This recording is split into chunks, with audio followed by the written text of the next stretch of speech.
by AFP and Madeleine B.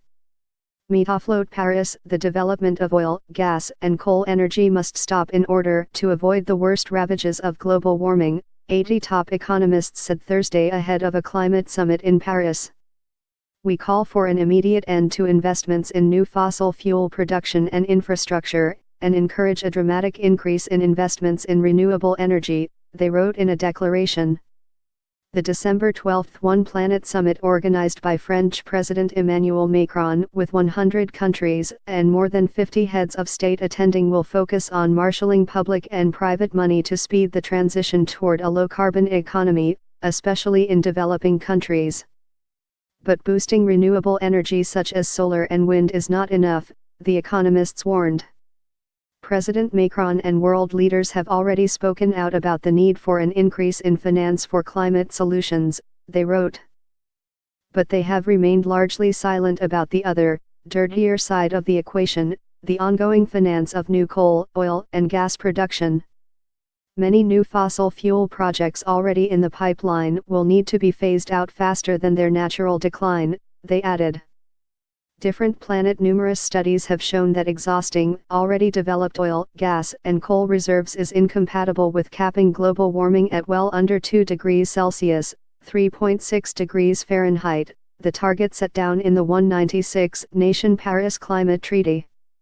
The science is clear. If you look at the known fossil fuel reserves in the ground, you simply can't burn all that without making a different planet, said James Hansen, longtime director of NASA's Goddard Institute for Space Studies. The shift from brown to green energy is further hindered by oil, gas, and coal subsidies, which totaled nearly $500 billion, €470 billion, in 2014, the International Energy Agency has calculated. In 2015, direct consumer subsidies for fossil fuels topped $333 billion, €315 billion, worldwide, according to the International Monetary Fund. It is time to stop wasting public money on dirty fossil fuels and invest it instead in a sustainable future, said Tim Jackson, a professor at the University of Surrey in Britain. Signatories of the open letter also included Jeffrey Sachs, a senior UN advisor, James Kenneth Galbraith, an economist at the Texas LBJ School, American billionaire and philanthropist Tom Steyer, and Australian economist Ross Garnott. Critical proportion. Meanwhile, Environment Secretary Roy Simotu wants his counterparts in Association of Southeast Asian Nations, ASEAN, region to take climate change very seriously as this poses great threat to sustainable urban development. Simotu said the region's climate change-related problems are now in critical proportion.